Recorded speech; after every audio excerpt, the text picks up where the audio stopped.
This video is going to be over learning target 1C, the final learning target in unit 1, one variable statistics. I am going to show you three different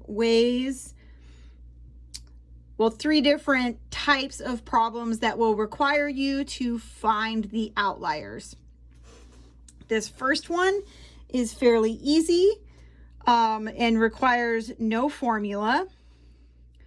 So this says, Jacine measures the height in feet of people at a restaurant. She records the following information for each person.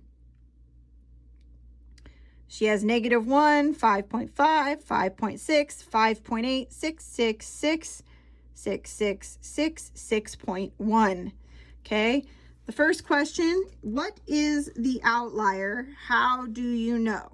Now, an outlier is data that is too far left or too far right on the number line of your data set, so far out that it is very statistically improbable and maybe statistically impossible. Sometimes this just happens because you actually get natural outliers in the data, and sometimes this happens because data is put in incorrectly. And that is what this example is showing. No one can be, if you look carefully, no one can be -1 foot. It doesn't happen. You're not negative feet. Feet is a distance. So this is obviously an outlier and probably like an accidental input in her survey. So what is the outlier? Well, we know the outlier is -1. And how do we know -1 feet isn't possible? Okay, so should this outlier be kept from the data set? Why or why not? Well, especially because this isn't possible, it is going to make the data very inaccurate. So yes, we need to remove it. The answer to removing outliers is almost always yes. Now, if you're doing this, if you are removing outliers, you need to mention that you removed them along with showing that they are outliers, which we will do in the next two examples.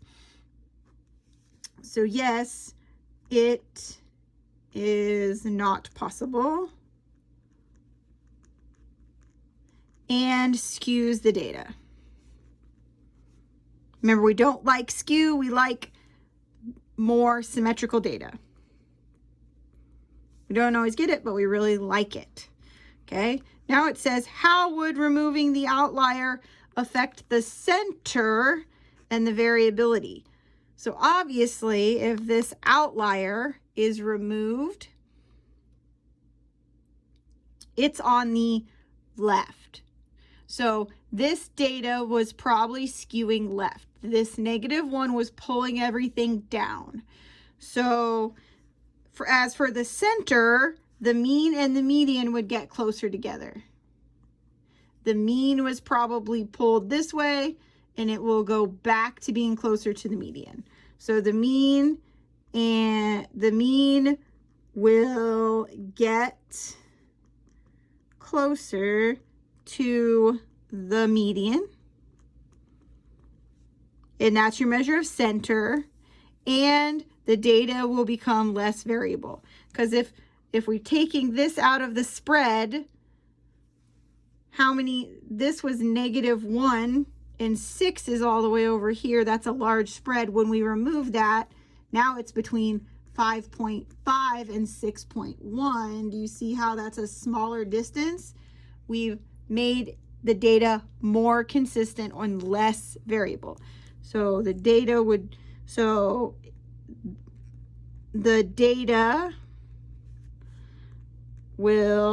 become less variable. And this is the basic finding an outlier without using the formula. and it's because you can tell quite easily that there is an erroneous or impossible number in there. So that is one way to find the standard deviation, or to find the outliers. The second one is if you are given a box and whiskers plot. Please take out your notes, and you will remember this formula that should be in your notes. I will put it up here real quick. Great. So this formula will tell us if there are any outliers. All you need to know is the IQR and Q1 and Q2. So if you remember, this number is going to be the minimum.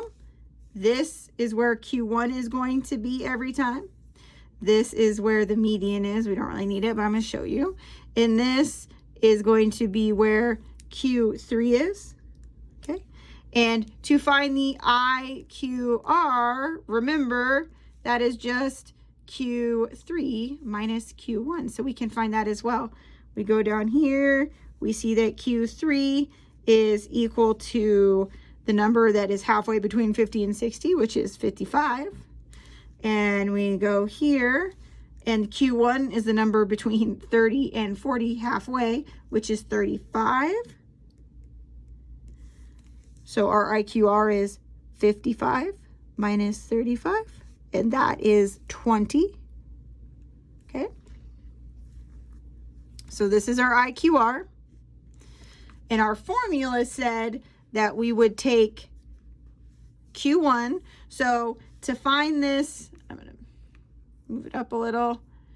To find out if the data is skewed in the left direction, you're going to have to take your Q1, which was 35. Okay, and then you have to subtract 1.5 times your IQR, which is 20. Okay, so this needs to have parentheses around it, just like in the formula. This needs to be done before we subtract. Remember PEMDAS, if we don't have the parentheses, maybe it doesn't get done in the right order. So 1.5 times 20, you could do it in your calculator, but I know that 1 times 20 is 20, and half of 20 is 10, so that is 30. So this is 35 minus 30, and that is 5. So we go over here to where 5 is, and we check it. So this is our cutoff for outliers on this direction. As you see, none of the data over here touches this line, so we do not have an outlier on this left side. If we want to find out if there's an outlier in the right direction or the increasing direction on the number line, we do the same thing, except instead of Q1, we're going to do Q3, which is 55. Okay, and you're going to add it. Remember, when we're going down, we have to subtract it. When we're going up, we have to add it. And then we're doing the same thing. We don't have to do the math again. We already figured out that 1.5 times the IQR was 30.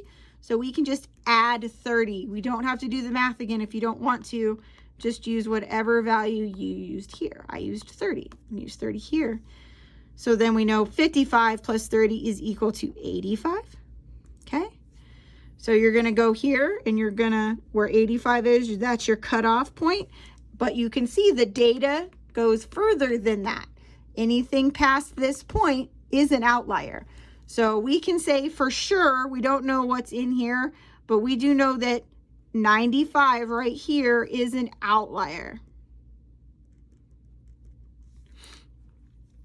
If you notice, this whisker is really long, and that's probably why. Do you notice if I take this outlier out and we put our bar here, do you notice how it makes this more symmetrical? That's why we take out outliers. automatically makes these two whiskers closer to each other, which makes the data more symmetrical, which is what we want. So this is how to find the outlier using the outlier formula with a box and whiskers plot. The third and final way you will need to know how to do this is using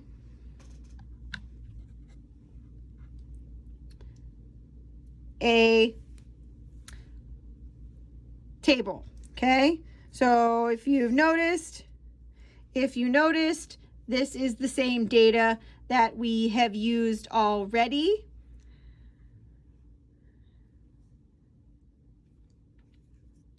And so we just need to find Q1, Q3, and the IQR. Okay, I'm only going to do this for the bottom. Okay, so because since this is two separate schools, you would have to do it 4 separate times, but I'm going to show you how to do it on just this bottom school here. So we're going to cross out school A for the moment, and I'm going to find out if there's an outlier for school B. So I know that the Q1 for school B is 4.5 and the Q3 is 8. And if you remember from the example we just did, the IQR, which is the Q3 minus the Q1, is equal to 3.5 here.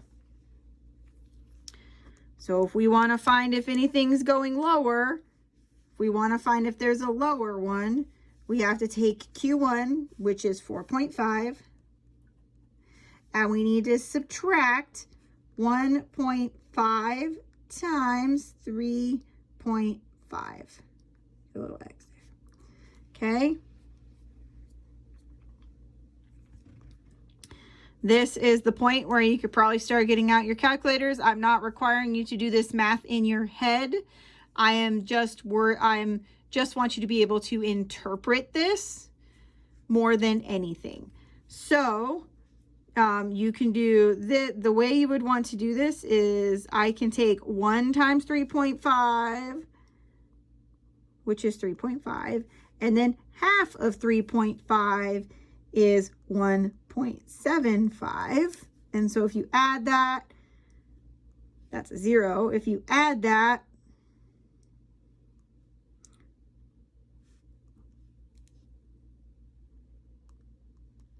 you get 5.25.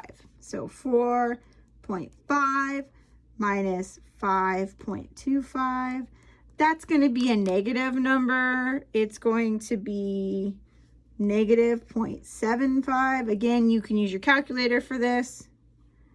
But obviously, if we go to the minimum here, if we look at the minimum is 4, and this minimum, the minimum where it would be an outlier is negative 0.75. So because this is further out than the minimum, there is no outlier. Now we got to see about an outlier over here.